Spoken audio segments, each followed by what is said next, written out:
La question de la puissance du dollar dépasse largement la simple économie monétaire. Elle touche au cœur même de l'ordre international construit depuis des décennies autour de la capacité des États-Unis à imposer leur monnaie comme instrument central des échanges, du financement et de la sanction. Le dollar est à la fois une arme, un levier politique et un outil de domination stratégique. Lorsqu'il est contesté, ce n'est pas seulement une devise qui vacille, mais tout un système de pouvoir, d'alliance et de dépendance qui se trouve fragilisé. Elle touche au cœur même de la capacité de Washington à structurer l'ordre international, à imposer des normes, à contraindre des adversaires sans tirer un seul missile, et à rassurer ses alliés tout en les tenant dépendants. Pendant des décennies, le billet vert a été à la fois une monnaie, un outil géopolitique, une infrastructure invisible et une arme silencieuse. Mais l'époque actuelle, marquée par des sanctions à répétition, des chocs géopolitiques majeurs et l'émergence de pôles de puissance alternatifs, oblige à reposer la question sans nostalgie ni fantasme. Le dollar est-il encore l'arme absolue de Washington, ou bien une puissance en voie d'érosion stratégique? Depuis la fin de la Seconde Guerre mondiale, le dollar s'est imposé comme le pilier central du système financier international. L'architecture issue de Bretton Woods, puis consolidée après l'abandon de l'étalon or en 1971, a fait du dollar la monnaie de réserve dominante, la devise de facturation du commerce international et l'actif refuge par excellence en période de crise. Cette domination ne repose pas seulement sur la taille de l'économie américaine, mais sur un ensemble cohérent de facteurs. Profondeur des marchés financiers, liquidité sans équivalent des bons du Trésor, crédibilité institutionnelle, stabilité politique relative, et surtout capacité à projeter une puissance militaire et diplomatique globale. Le dollar N est pas que un moyen D, un échange, il est L, expression monétaire D, un ordre international façonné par les États-Unis. L, un des leviers les plus redoutables de cette domination, réside dans la capacité de Washington à utiliser le système financier mondial comme un outil de coercition. Toute transaction en dollars transite, à un moment ou à un autre, par une banque correspondante américaine ou par une infrastructure soumise au droit américain. Cela confère aux autorités des États-Unis, notamment le Trésor et les régulateurs financiers, un pouvoir extraterritorial unique. Une banque étrangère, une entreprise européenne ou asiatique, un État souverain peuvent être sanctionnés non pas parce qu'ils opèrent sur le sol américain, mais parce qu'ils utilisent le dollar. Cette extraterritorialité du droit américain est l'une des clés de l'arme dollar. Les sanctions financières imposées à des pays comme l'Iran, la Russie ou le Venezuela ont illustré cette capacité à paralyser une économie sans intervention militaire directe. Gel des réserves de change, exclusion partielle ou totale des systèmes de paiement internationaux, interdiction d'accès aux marchés de capitaux.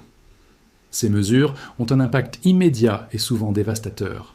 Elles envoient également un message clair au reste du monde. Toute intégration profonde au système dollar implique une forme de soumission aux règles définies à Washington. Longtemps, cette réalité a été acceptée, parfois à contre-cœur, mais sans alternative crédible. Cependant, l'usage répété et parfois brutal de cette arme a produit des effets pervers. À mesure que les sanctions se multiplient, elles cessent d'être exceptionnelles pour devenir structurelles. Or, une arme utilisée trop fréquemment finit par révéler ses limites. De plus en plus d'États, y compris parmi les partenaires traditionnels des États-Unis, prennent conscience de leur vulnérabilité systémique. Le gel des réserves russes en 2022 a constitué un choc psychologique majeur. Si les actifs D, une grande puissance nucléaire, peuvent être immobilisés du jour au lendemain, aucun État n'est réellement à l'abri. C'est dans ce contexte que s'inscrit la montée des stratégies de dédollarisation. Ces stratégies ne signifient pas un abandon immédiat du dollar, mais une diversification progressive des instruments de paiement, des réserves de change et des circuits de financiers. Des pays comme la Chine et la Russie ont accru leurs échanges bilatéraux en monnaie locale, développé des systèmes de paiement alternatifs à SWIFT et renforcé leurs réserves d'or. L'objectif n'est pas de renverser brutalement l'ordre existant, mais de réduire la dépendance à une infrastructure perçue comme hostile ou imprévisible. La montée en puissance des BRICS illustre cette dynamique. Sans constituer un bloc monétaire homogène, ces pays partagent un intérêt commun à limiter l'exposition de leurs économies aux sanctions occidentales. Les discussions autour de mécanismes de règlement en monnaie locale, voire de projets de monnaie commune ou de plateformes de compensation alternatives, témoignent d'une volonté de reprendre une part de souveraineté monétaire. Même si ces initiatives restent fragmentées et incomplètes, elles signalent une évolution profonde des mentalités. Pour autant, annoncer le déclin imminent du dollar serait une erreur d'analyse. Malgré les discours sur la multipolarité monétaire, le dollar conserve des avantages structurels considérables. Il représente encore la majorité des réserves de change mondiales, domine largement la facturation du commerce international et reste la principale monnaie des marchés financiers. En période de crise, les capitaux continuent de se réfugier vers les actifs libellés en dollars, notamment les bons du Trésor américain.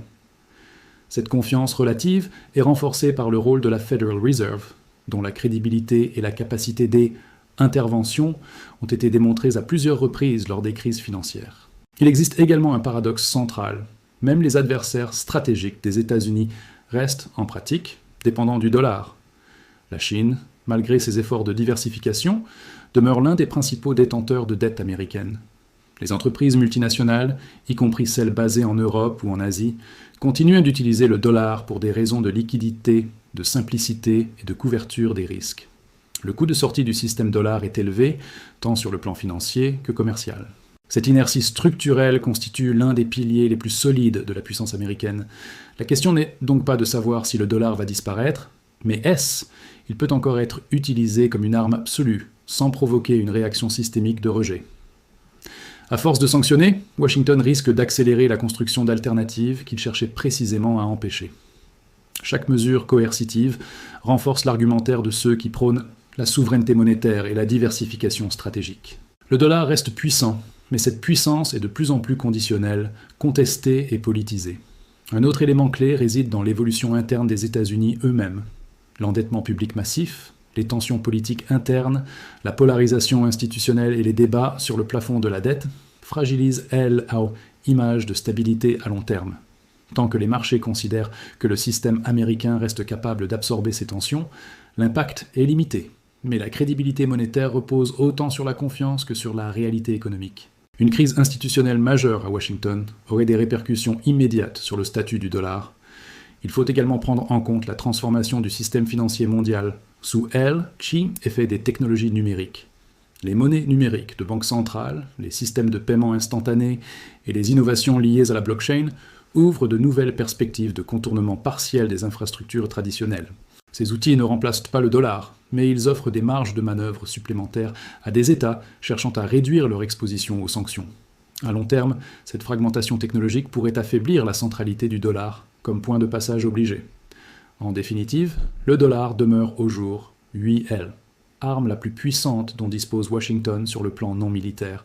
Aucune autre monnaie ne combine à ce point liquidité, profondeur de marché, acceptation globale et soutien institutionnel. Mais cette arme N est plus absolue au sens où elle était il y a 20 ou 30 ans. Elle fonctionne désormais dans un environnement de plus en plus contesté, où chaque usage coercitif alimente des stratégies d'évitement. La domination du dollar ne s'effondre pas, elle s'effrite lentement sous l'effet de choix politiques, de rivalités géopolitiques et d'une prise de conscience globale des risques de dépendance. Ainsi, la vraie question n'est peut-être pas de savoir si le dollar restera dominant, mais si Washington saura adapter l'usage de cette domination. Une arme trop utilisée finit par perdre son caractère dissuasif. Le dollar reste central, mais son efficacité stratégique dépendra de la capacité des États-Unis à comprendre qu'une puissance monétaire durable repose autant sur la confiance que sur la contrainte.